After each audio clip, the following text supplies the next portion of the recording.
Baik, assalamualaikum warahmatullahi wabarakatuh. Selamat pagi, salam sejahtera untuk kita semua. Kemudian lagi di mata kuliah farmasi fisika, mana dalam pertemuan kali ini kita akan membahas tentang sistem dispersi. Apa itu sistem dispersi?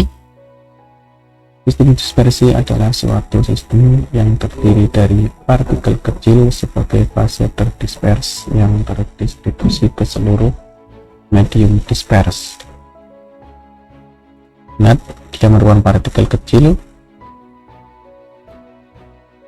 yang terdistribusi ke medium dispers. Bahan-bahan terdispers tergantung dari ukuran partikel berdimensi atom, bahannya, salah satu bahannya, kemudian molekul bisa, kemudian zat yang dapat diukur minimal milimeter atau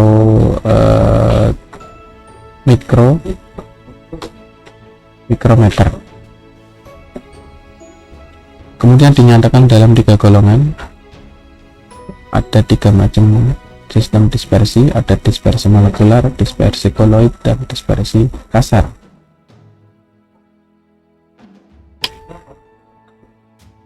Oke, yang pertama dispersi molekular. Cirinya adalah ukuran partikelnya kurang dari 0,1 nanometer. Kemudian tidak terlihat oleh mikroskop elektron, dapat melewati ultrafiltrasi dan membran semi permeable karena difusinya cepat. Jadi dia tidak mudah disaring ya. Perpindahannya melalui sistem difusi dan dia sangat cepat.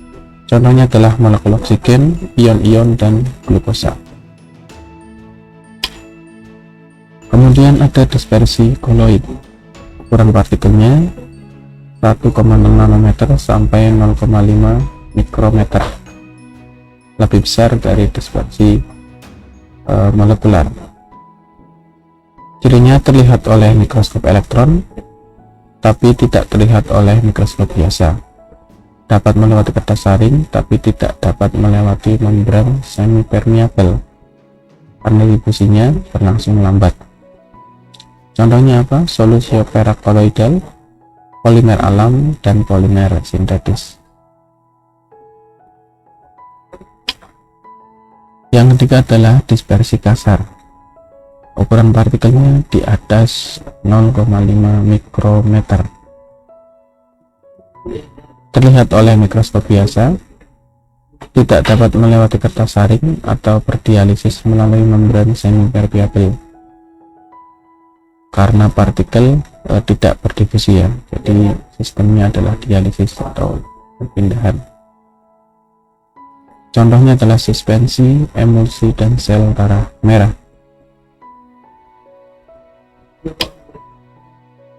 Kemudian sistem dispersi kasar, contohnya suspensi. Jadi kita mencoba mengaplikasikan teori dari dispersi, sistem dispersi ke dalam setiaan yang ada di farmasi.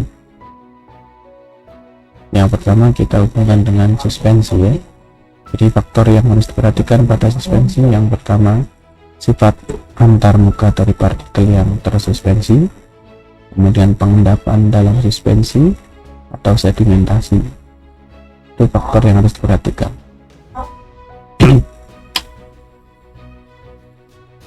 Sifat antarmuka dari partikel yang tersuspensi. Jadi ukuran partikel terdispersi yang kecil pada suspensi memiliki energi bebas yang tinggi yang menyebabkan tidak stabil sehingga terjadi penggabungan kembali. Oke, karena kan dia ada 2 jenis fase cair dan fase padat. Dan kemudian karena serkup ya, fase padat dalam bentuk serkup sehingga punya energi bebas yang tinggi sehingga dia tidak stabil sehingga terjadi penggabungan kembali. Biasanya suspensi itu kalau lama tidak digunakan dia akan terpecah menjadi 2 bagian, dimana serkupnya dia akan mengendap di bawah. Itulah kenapa suspensi umumnya ada etiket kocok kembali. partikel dalam suspensi cair cenderung untuk berflokulasi, terutama untuk yang cair ya.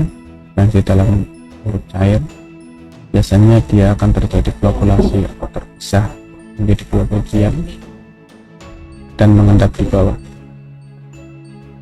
Flokulat merupakan gumpalan yang lunak dan ringan dari partikel-partikel yang bersatu karena gaya van der Waals. Jadi pengaruh dari gravitasi, dimana yang punya bobot jenis atau massa jenis lebih besar dia akan cenderung ada di bawah.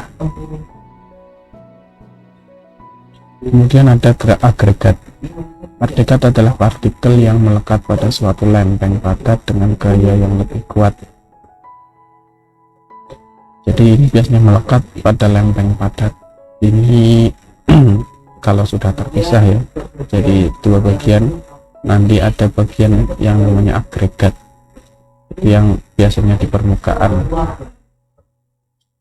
Kemudian ada caking. Ini merupakan salah satu kerusakan pada suspensi di mana terjadi karena pertumbuhan dan peleburan kristal bersama-sama dalam endapan membentuk suatu agregat padat. Jadi caking ini kalau suspensi lama tidak digunakan, dia akan terpisah menjadi dua bagian yang endapannya tersebut lama-kelamaan membentuk kristal yang lama-lama menjadi agregat yang padat. Dia menjadi padat dan sukar untuk menyatu kembali. Oke ya.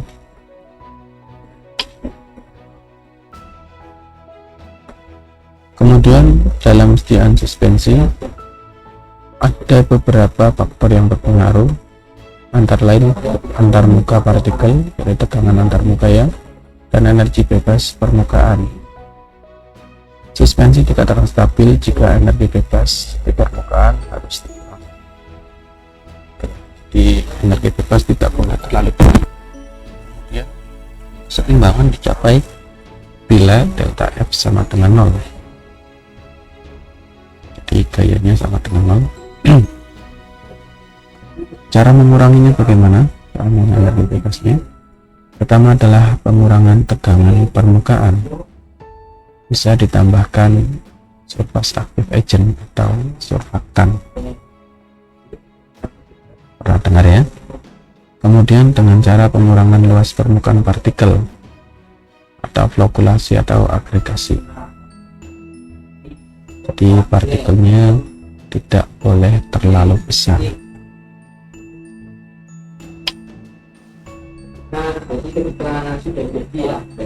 Kemudian dalam suspensi sering kita alami namanya pengendapan dalam suspensi atau sedimentasi. Stabilitas fisika suspensi terjaga bila partikel tetap terdistribusi secara merata ke seluruh media. Itu kan pengertian dari suspensi ya, serkuitnya itu terdispersi merata. Kemudian kecepatan pengendapan dinyatakan oleh hukum Stokes, mana V sama dengan D kuadrat dalam kurung rho S di rho 0 kali G per 18 apa ini P0 ya, dimana V adalah kecepatan pengendapan akhir, satuannya cm per detik, D diameter, rho itu kerapatan, G gravitasi, dan H0 di bawah itu H0 ya, atau P0 itu viskositas bukan H, satuannya Poisson.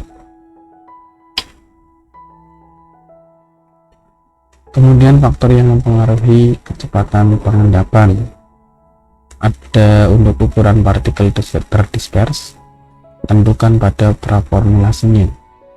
Jadi nanti kalian akan belajar praformulasi atau sudah mungkin di FTS atau formulasi teknologi setiaan semi padat atau cair.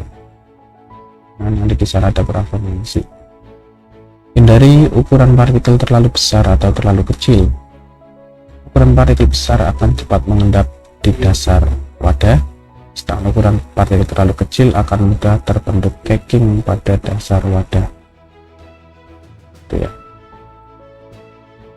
Kemudian density pendisperse atau pembawanya. Density pendisperse pada suspensi dapat ditingkatkan dengan menambah PEG atau polyethylene glycol, PVP atau polyvinyl pyrrolidone, gliserin, sorbitol atau gula. Itu ya pembawanya. Kemudian untuk viskositas pendispersinya atau pembawaan yang lain yang meningkatkan viskositas pada suspensi ditingkatkan dengan menambah suspending agentnya supaya dia lebih stabil. Kemudian pengendapan partikel terflokulasi. Partikel terflokulasi terikat lemah kemudian mengendap dengan cepat, tidak membentuk lempengan atau cake, dan mudah untuk disuspensikan kembali. Itu partikel terflokulasi sifat-sifatnya. Pada sistem terflokulasi, pengendapan jatuh bersama-sama. Batas antara endapan dan supernatan jelas, cairan di atas endapan jernih. Laju pengendapan ditentukan oleh ukuran flokulat dan porositas dari massa agregat. Jadi kalau kalian pernah melihat setiap suspensi, itu pasti ada sertnya. Ketika dikocok nanti dia akan mengendap bersama gitu ya, mengendap bersama atau jatuh bersama. Kemudian ketika sudah terpisah semua atau mengendap semua, batas antara endapan dan supernatan, cairan dan padatannya jelas.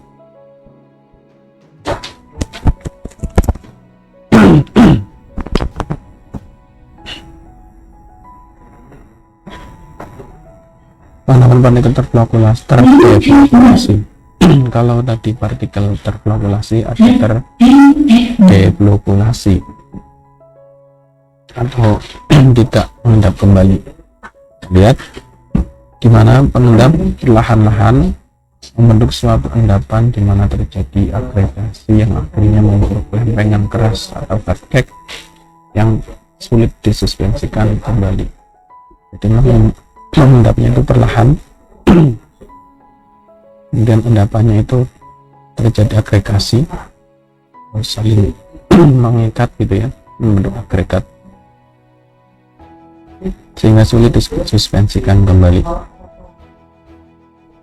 Pada sistem terdeflokulasi, partikel yang besar mengendap lebih cepat daripada partikel yang kecil. Tidak ada batas yang jelas antara endapan dan supernatan. Cairan berwarna krom. Ciri dari suspensi yang terdeflokulasi. Nah, setelah kita tahu teorinya, sebelum kita melakukan praformulasi ya, apa yang perlu dipertimbangkan setelah jadi formulanya, kemudian kita buat, kemudian kita evaluasi suspensinya. Suspensi dievaluasi dengan menentukan stabilitas fisik, diuji stabilitasnya. Dua parameter penting pada evaluasi suspensi. Yang pertama adalah volume sedimentasi. Digunakan rumus F sama dengan U per V0. F itu volume sedimentasi, V itu volume akhir, V0 volume awal. Jadi lihat volumenya berapa endapan. Kemudian yang kedua adalah derajat flokulasi. Nah, lihat ini contoh, ada 3 jenis endapannya. Uji endapan ini dengan menggunakan volume sedimentasi rumusnya di F 0,5. Ini volume sedimentasinya ada yang F nya 1, ada yang 1,5. Kemudian volume sedimentasi itu volume sedimen, oleh karena itu ditambahkan pembawa A. Jadi kita lihat di A itu ada cairan, kemudian endapannya itu separuh gitu ya, bagi 50 ke bawah itu. Kemudian untuk yang B itu kan F-nya 1 itu tinggi endapannya, jadi dari 150 itu ya, 150 nanti ada 3 lapisan, dimana nanti endapan paling bawah, yang tengah itu nanti agregat gitu ya, agregat, yang bawah itu flokulat, yang atas nanti cairan atau pelarutnya itu ya, atau supernatant istilahnya. Pada yang C itu terlalu tinggi, volume sedimen lebih volumenya sedimen, sehingga perlu ditambahkan pembawa ekstra. Nah, kemudian yang kedua adalah derajat flokulasi pada sistem deflokulasi. Rumusnya sama, mana volume sedimen suspensi yang terdeflokulasi dinyalakan sebagai F, kemudian P-nya volume akhir endapan suspensi yang terdeflokulasi, kemudian ada B di sana atau derajat flokulasi, rumusnya F per F. B merupakan volume sedimentasi suspensi yang terflokulasi, kemudian P-nya itu volume sedimentasi suspensi yang terdeflokulasi. Kemudian pada sistem emulsi atau sistem dispersi kasar pada emulsi, kita mengulang sedikit pengertian emulsi.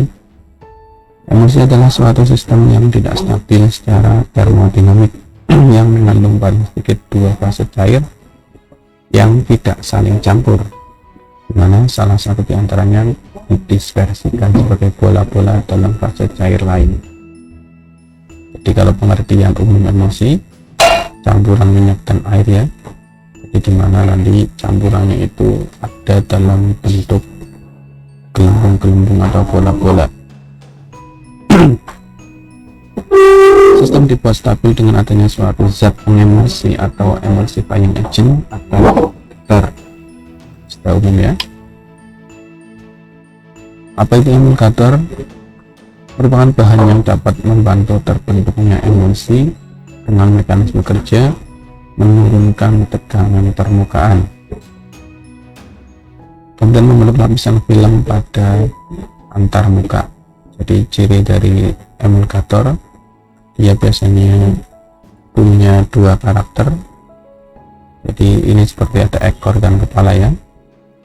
Jadi ekornya itu non polar, kemudian kepalanya itu polar.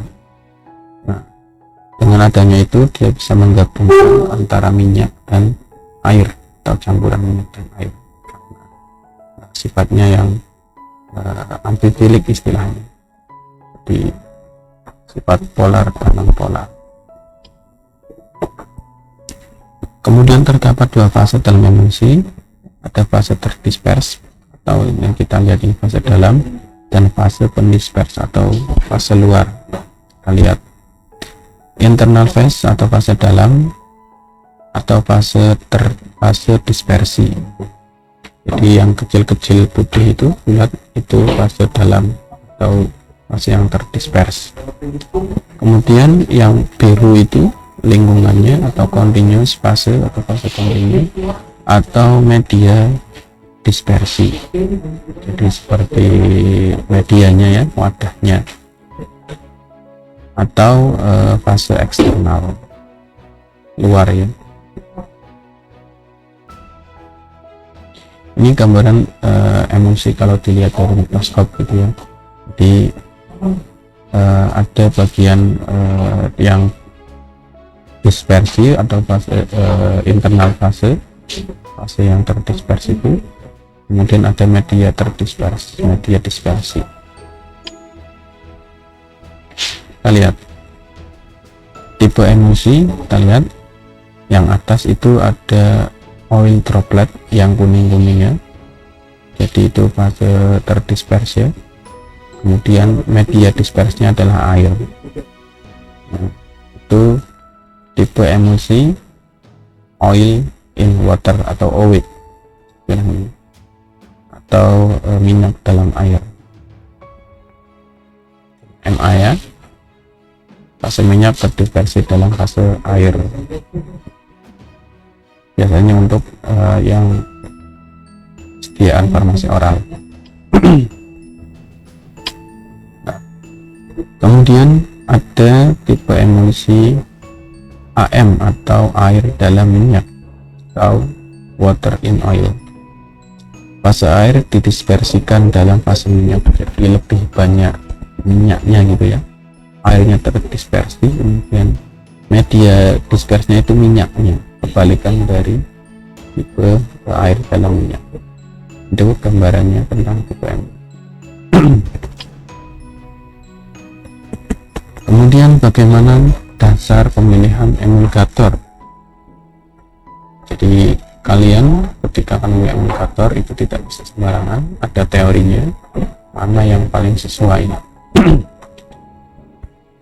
Jadi berdasarkan jenisnya ditentukan oleh HLB.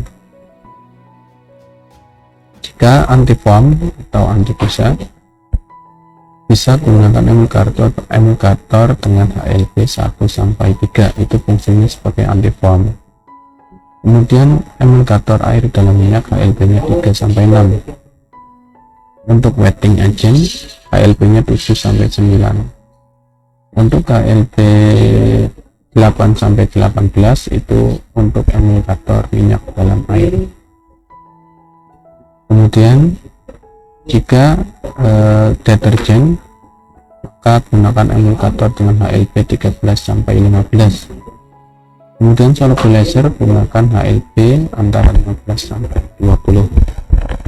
Jadi kan kalian setiap sediaan atau bahannya itu kan pasti ada keterangan atau punya nilai HLB. Nah, kalian tinggal mau memanfaatkannya untuk apa. Jika untuk wetting agent misalnya, mencari bahan yang nilai HLB nya 7-9 itu ya. Kalau anti foam berarti cari bahan yang HLB nya 1-3 dan seterusnya tergantung kebutuhan. Apa itu HLB? HLB value merupakan hydrophilic lipophilic balance panjangannya. Kalian gambarnya di the top molecule where the hydrophilic head is dominant. Di bagian molekul yang paling atas dominan hidrofilik atau suka dengan air ya, yang kepalanya itu lebih mudah larut dalam air. Kemudian itu didispersikan oil into water, minyak dalam air. Jadi cari yang kepalanya bersifat hidrofilik yang lebih dominan. Disperse oil in the water high HLB value, jadi menggunakan HLB yang tinggi, nilai HLB nya tinggi. Kemudian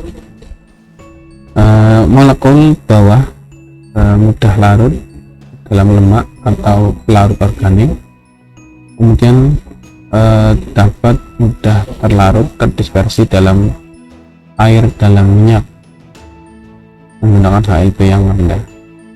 Jadi itu salah satu prinsipnya. Jadi untuk sediaan yang minyak dalam air maka gunakan HLB yang tinggi. Untuk sediaan yang air dalam minyak maka HLB yang rendah. Nah, ini contoh perhitungan formula emulsi, misalkan kombinasi ya. Contohnya ini fase dalam 25% sampai 20%, minyak C-nya 25%. Emulgator jika tunggal maka lihat literatur berapa persennya, ada literaturnya, silakan ambil saja ya. Kemudian emulgator kombinasi, emulgator A dan B, nilai HLB nya berapa maka akan diperoleh nilai HLB C. Nah, kemudian dihitung berapa nilai HLB.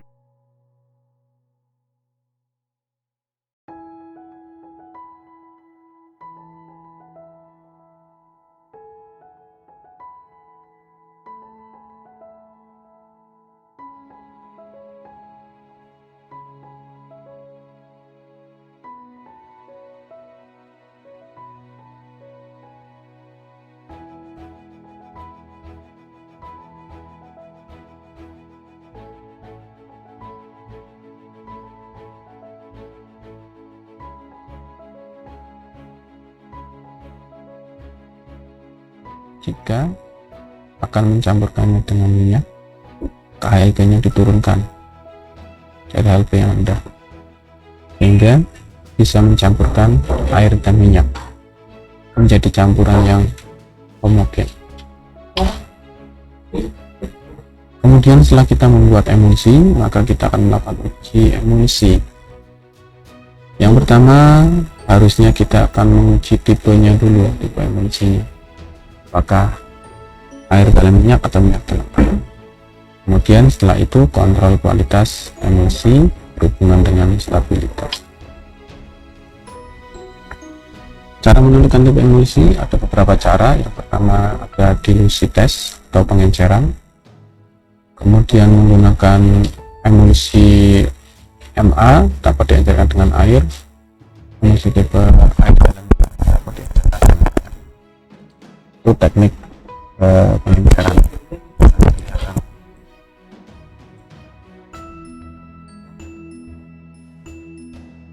Kemudian conductivity test, jadi emulsi tipe minyak dalam air dapat mengantarkan arus listrik. Kemudian air dalam minyak, karena airnya sedikit maka biasanya tidak bisa mengantarkan arus listrik. Tinggal kalian mau pakai cara yang mana. Kemudian disolubility test, jadi dengan memberikan pemberian zat warna yang larut air pada emulsi tipe minyak dalam air, yaitu metilen blue. Jadi kalau cairannya atau emulsinya kalian beri metilen blue memberikan warna yang biru, maka dia tipe minyak dalam air. Zat warna akan larut dan merata dalam semua emulsi. Kelihatannya karena metilen blue ini larut dalam air. Kalau ketika emulsinya tipe air dalam minyak dalam air, maka emulsinya akan berwarna biru. Kalau tidak berwarna biru berarti dia bukan tipe minyak dalam air. Kemudian pemberian zat warna yang larut pada minyak pada emulsi tipe AM, yaitu Sudan 3. Zat warna akan larut dan merata dalam dalam memberikan warna khas Sudan 3.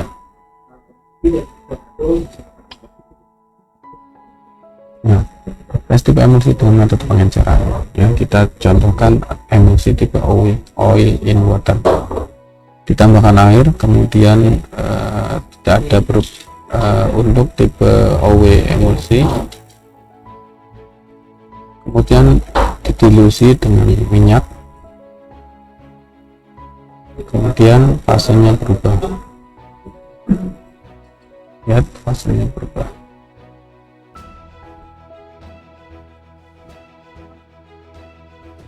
Dimana nanti minyaknya akan terpisah. Itu ya, kelihatan dengan cara pengenceran. Kemudian kita dengan konektivitas, jadi menggunakan sebuah alat elektroda gitu ya, atau alat pengantar. Jadi ketika oil in water, karena airnya banyak, air kan bisa mengantarkan listrik, jadi pasti nanti dia bisa mengantarkan listrik. Misalnya indikatornya adalah lampu, berarti nanti lampunya menyala. Kalau tipe water in oil,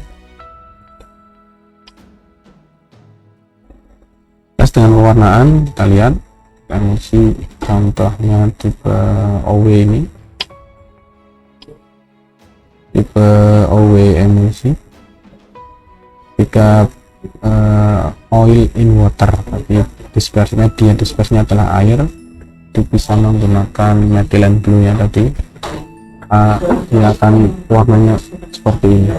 Jadi, akan ada gumpalan-gumpalan di antara warna biru.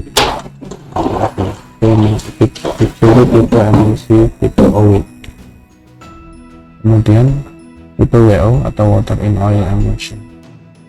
Jadi nanti yang berwarna, yang minyaknya Sudan 3 tadi, dia akan larut dalam minyaknya, gumpalannya akan berwarna.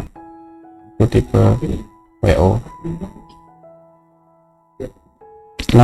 Setelah uji tipe emulsi, uji kontrol kualitas, mana ada uji ukuran partikel dan jumlah partikel menggunakan optical microscope.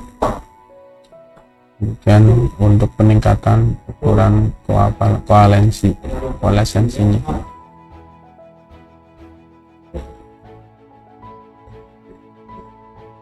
Kemudian uji viskositas, menurunkan kualitas atau koalesensi. Kemudian pemisahan fase visual atau dengan mengubah volume besar. Seperti lihat graf visual atau alat. Sifat elektroforetik, muatan listrik pada partikel mempengaruhi fluktuasi. Jadi dilihat dengan menggunakan arus listrik.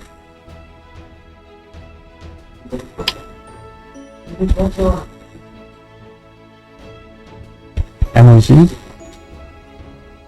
jika terbentuk flokkulasi maka akan terjadi koalescence. Jika flokkulasi lama-lama akan terbentuk creaming yang akhirnya menjadi breaking, terpisah ya, emulsinya terpisah. Ini beberapa kerusakan pada emulsi. Kemudian faktor apa saja yang mengaruhi stabilitas suspensi? Yang pertama suhu. Suhu yang akan mempengaruhi kelarutan emulgatornya, kemudian degradasinya, ini mudah merusak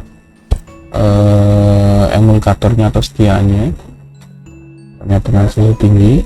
Kemudian perubahan komposisi atau reologi, deformasi dan reformasi struktur itu yang dipengaruhi oleh suhu. Kemudian pengaruh gravitasi. Sentrifugasi dapat menyebabkan pemisahan fase atau faktor eksternal, jadi seperti suspensi, jadi dia bisa terpisah juga oleh adanya gravitasi. Kemudian stabilitas fisik emulsi. Laju creaming emulsi meningkat bila perbedaan kerapatan antar fase terdisperse dan pendisperse semakin besar.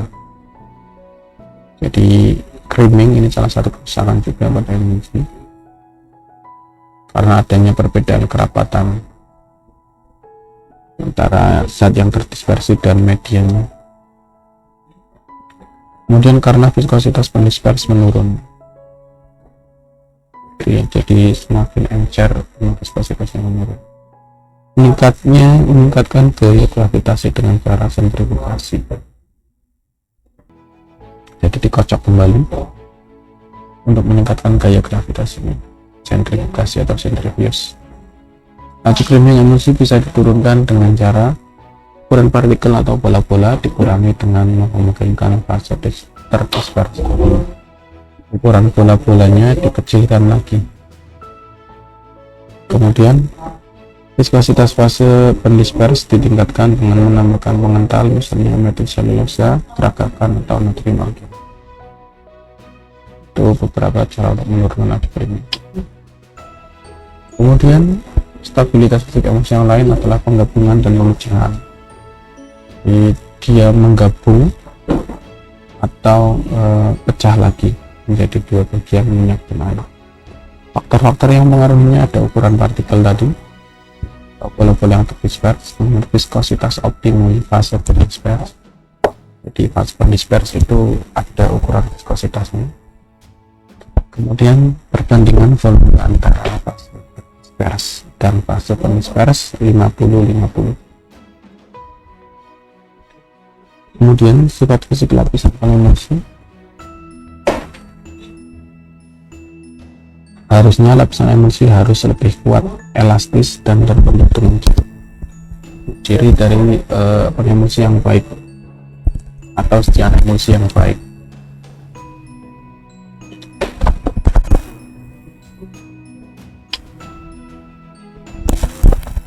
Baik, untuk teori dispersi cukup sekian. Silakan kalau belum paham bisa dipelajari kembali, buka literatur dari mana saja. Yang penting jangan dari blog atau tanpa referensi, sehingga untuk pengertian atau pemahamannya sama. Itu untuk yang ingin bertanya silakan bisa komen atau bisa kontak saya, atau yang belum jelas nanti bisa saya berikan latihan soal. Baik, cukup sekian. Terima kasih. Assalamualaikum warahmatullahi wabarakatuh.